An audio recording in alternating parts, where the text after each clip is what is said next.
Hi, Brenda with the Hospice Care Plan, and let's talk briefly about using opioids in symptom management or pain management for the hospice patient, and which they're very common used at end of life for lots of different discomforts, shortness of breath.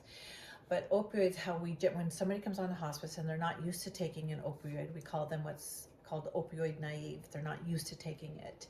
So they only need a little bit. And we start off with giving them a short-acting opioid when it comes into the system pretty quickly, lasts 2 to 3 hours, 2 to 4 hours, and then goes away. And then we have people use that as much as they need to feel as comfortable as they need to be. And the key is to really track how much they're using. And people on hospice will always have available to them a short-acting opioid for whenever they need for either breathing or for pain or discomfort. When people are starting to use their short-acting opioids pretty consistently and they feel it coming off and they know that that pain or that shortness of breath is coming back, that's the time when we want to add in a long-acting opioid.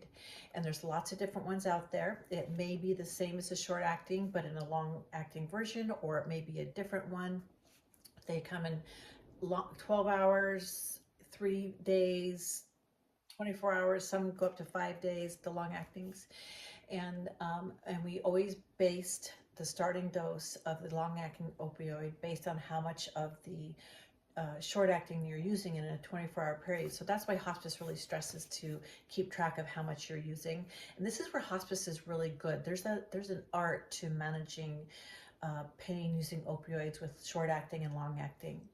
So, and if somebody comes on to hospice, they're already opioid tolerant, they've been using it, we try to hone it and make sure that the short acting and the long acting are matching up, working well together. There's formulas that we use.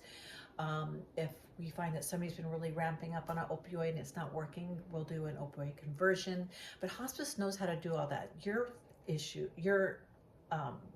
responsibility is to let hospice know how well your pain is well managed and what you're exactly using to manage that, so that they can come up with a formula to do that.